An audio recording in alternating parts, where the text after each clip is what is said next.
Na história mundial, dentre os grandes comandantes e estrategistas que se destacaram nos grandes conflitos, um dos que se sobressai sem dúvida é o francês Napoleão Bonaparte. Nascido na ilha da Córcega, então parte da França, de uma família nobre, Napoleão adentrou na Academia Militar Francesa e teve uma carreira meteórica no contexto das guerras que deram origem à República Francesa, após a Revolução de 1789. De comandante, passou a cônsul, e de cônsul passou a imperador da França, sempre combatendo seus inimigos e os da Revolução. Assim como suas vitórias, suas derrotas são bem lembradas, como a derradeira Batalha de Waterloo, onde o imperador foi derrotado decisivamente pelo Duque de Wellington e seu exército britânico. De suas 8 grandes derrotas, há uma especial que é praticamente desconhecida da maioria das pessoas que ouvem ou leem sobre os feitos de Napoleão. Enquanto Waterloo e Leipzig são bem comentadas, pouco se fala de uma das primeiras derrotas que Bonaparte sofreu em sua carreira, o Cerco de Acre, em 1799, durante sua campanha no Egito. O então cônsul Bonaparte foi humilhado pela sua nêmesis oriental, o governador e general otomano Ahmad Jazar Pasha. Por volta de 1722, nascia no vilarejo de Fatnica, a 70 km de Mostar, na Bósnia Otomana, uma criança chamada Ahmad. Os detalhes de sua infância, assim como a data exata de seu nascimento, são desconhecidos até hoje. Tudo o que se sabe é de sua origem humilde, filho de camponeses bósnios muçulmanos. Em um dado momento em sua juventude, o jovem Ahmad embarcou na sua primeira aventura. Foi para Istambul, a capital do Império Otomano, onde se associou ao notável comandante político Hekimoglu Ali Pasha, prestando-lhe serviços semelhantes a de um guarda-costas ou pistoleiro de hoje em dia. Junto de Ali Pasha, seguiu para o Egito, onde iria fazer sua carreira e adquirir seu apelido. Desse modo, deixando sua terra natal, como muitos outros jovens bósnios muçulmanos que entraram a serviço do Estado otomano, ele voltou a ter um emprego como pistoleiro no Egito, contratado na casa de Bulut Qapan Ali Beg, um político de alto escalão da província, lá pela década de 1760.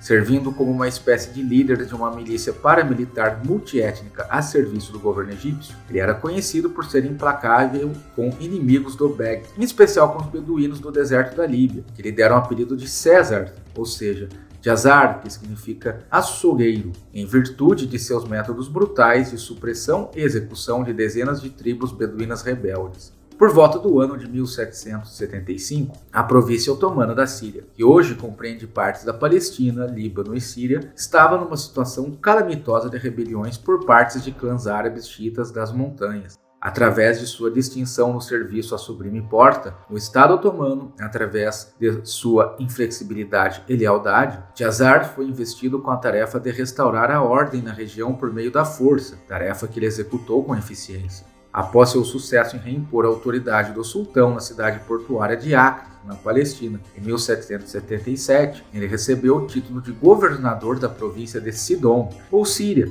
que compreendia grande parte do que é hoje o Levante, e permaneceu nessa posição até a sua morte. No seu período como governador de Sidom, Ahmed Jazar impôs um estilo de governo austero e bruto, porém extremamente eficiente. Com suas habilidades aprendidas a serviço de Ali Beg, ele derrotou clãs rebeldes drusos no sul do Líbano e ajudou a estabelecer uma ordem política estável no local, a partir de sua fortaleza no Acre, que permitiu um fluxo de impostos e comércio tranquilo para o Império, recebendo então o título honorífico de Pasha, adicionado a seu nome.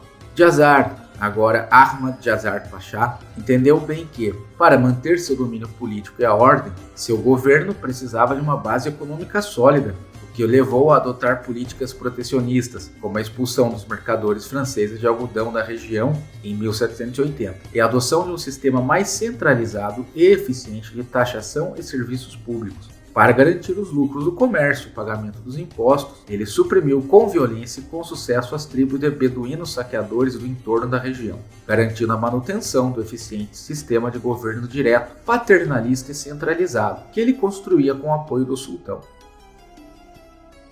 Em uma descrição do governo de Al-Jazar no Acre, o cônsul francês Renaldo escreveu que Jazar era violento, levado por seu temperamento, embora não seja inacessível ao povo.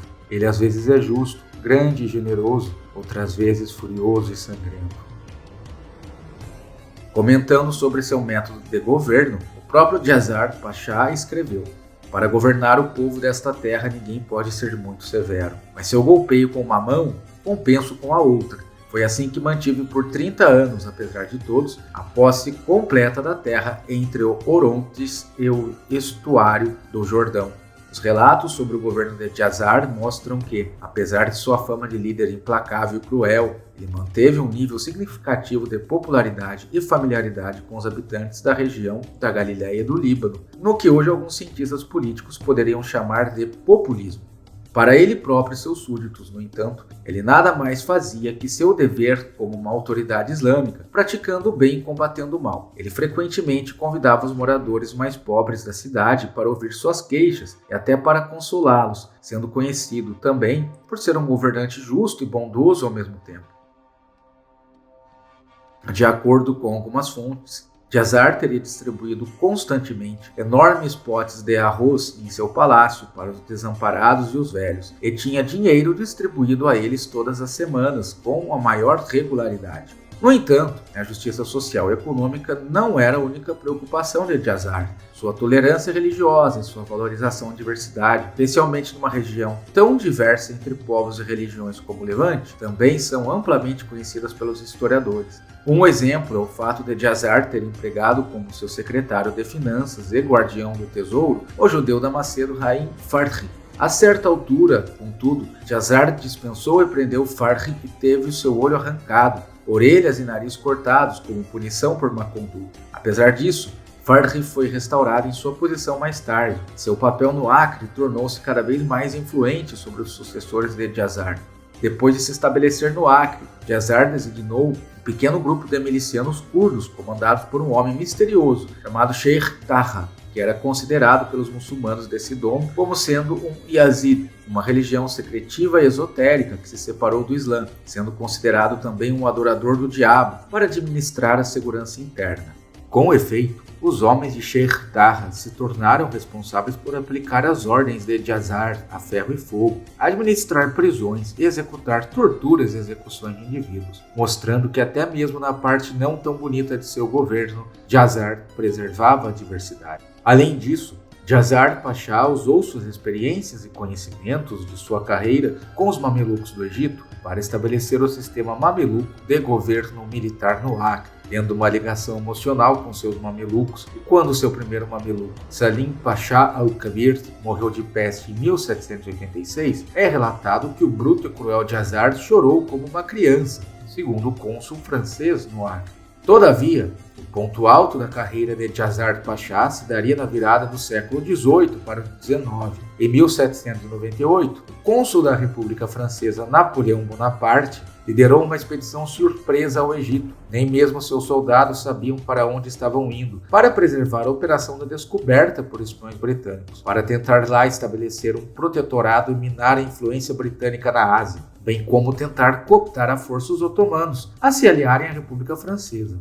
Em 1º de julho, a frota francesa liderada por Napoleão desembarcou no Egito, perto de Alexandria. Eles rapidamente conquistaram a importante cidade portuária e daí partiram para o Cairo, que também foi tomado pelas forças francesas, estabelecendo um governo provisório no Egito. Na frente científica, a expedição acabou levando à descoberta da Pedra de Roseta, criando o campo da egiptologia. Apesar das primeiras vitórias e de uma expedição, como na Batalha das Pirâmides, a sorte da Armée d'Orient viria a mudar. Uma vez no poder, Napoleão tentou conquistar os corações e lealdade dos egípcios, posando como um muçulmano, dizendo que suas tropas francesas, que haviam atacado os estados papais tempos antes da campanha, também eram muçulmanas. Napoleão fez declarações abertas aos muçulmanos, rezou com eles, celebrou o Mawalid Nabawi, o aniversário do profeta Muhammad sallallahu alaihi wasallam, na casa de importantes oficiais turcos e egípcios. Em uma de suas declarações públicas, ele diz: Ó Cádiz, sheikhs e imãs, digam à sua nação que os franceses são também muçulmanos fiéis. Em confirmação disso, invadiram Roma e destruíram a Sé Pontifícia, que sempre exortava os cristãos a guerrearem com o Islã. Então eles foram para a ilha de Malta, de onde expulsaram os cavaleiros, que afirmavam que Deus, o exaltado, exigia que eles lutassem contra os muçulmanos. Além disso, os franceses sempre se declararam os mais sinceros amigos do sultão otomano, inimigos de seus inimigos, que Deus perpetue seu império. E ao contrário, os mamelucos negaram sua obediência ao sultão e não seguiram suas ordens. Na verdade, eles nunca obedeceram a nada além de sua própria ganância. Bênção sobre bênção aos egípcios, que agirão de acordo conosco, sem qualquer atraso, pois sua condição será devidamente ajustada e sua posição elevada. Apesar de seus esforços, a propaganda napoleônica não surtiu muito efeito, com a enorme maioria dos egípcios permanecendo céticos, se não hostis, aos franceses, que levou uma revolta no Cairo, incitada pelos mamelucos que ainda restavam, debilitando e ocupando o exército francês. Napoleão também sofreria um grande revés debilitante nas mãos da frota britânica na chamada Batalha do Nilo, em 1798, que praticamente destruiu sua frota, deixando os franceses aprisionados no Egito, sem uma clara e eficiente cadeia de logística.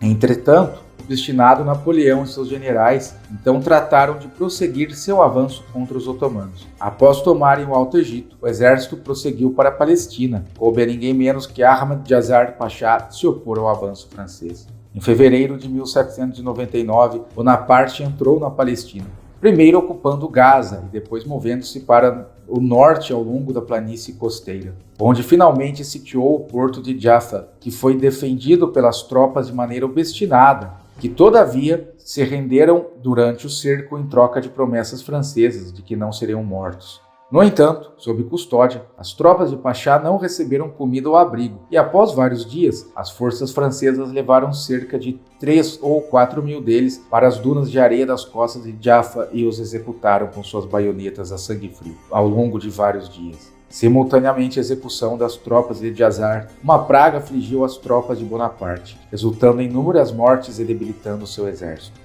Em seguida ao massacre, o exército francês então capturou Haifa e a usou como base para o cerco de Acre, a joia de Jazar. Pessoalmente comandando suas tropas no Acre, ele se envolveu em combate direto com soldados franceses durante o cerco, incitando seus soldados a resistirem com ferocidade ao assédio. Jazar, desse modo, deixou uma impressão indelével em Napoleão, que viu que não estava lidando com qualquer um, mas com um verdadeiro e casca-grossa comandante. Um membro do corpo de oficiais de Napoleão escreveu que Bonaparte desejava abrir negociações com o Pachá do Acre, apelidado de açougueiro. Ele ofereceu a Jazar sua amizade, buscou sua retribuição e deu-lhe as garantias mais consoladoras da segurança de seus domínios. Um segundo enviado foi decapitado no Acre. Além disso, depois de um tempo, a Marinha Britânica veio ajudar os defensores do Acre com 2 navios de guerra e algumas centenas de fuzileiros navais, e bombardeou as trincheiras de Bonaparte durante o cerco, despachou seus soldados no porto da cidade, resultando em pesadas baixas francesas e no revigoramento da voraz defesa desta que era uma antiga fortaleza templária. Frente à efetiva e corajosa defesa de Jazar, seus soldados otomanos e a recém-chegada dos reforços britânicos, em março do mesmo ano, Napoleão foi chamado de volta à França, deixando o Egito para seus generais, que mal conseguiram sustentar-se por 2 anos em meio a revoltas e bloqueio britânico. A campanha de Napoleão no Egito e a resistência de Jazar Pasha tiveram um impacto significativo na região. Embora Napoleão tenha sido incapaz de conquistar o Egito, a campanha foi um catalisador para o interesse europeu na região e contribuiu para o despertar do nacionalismo árabe e o desejo de libertação do domínio estrangeiro.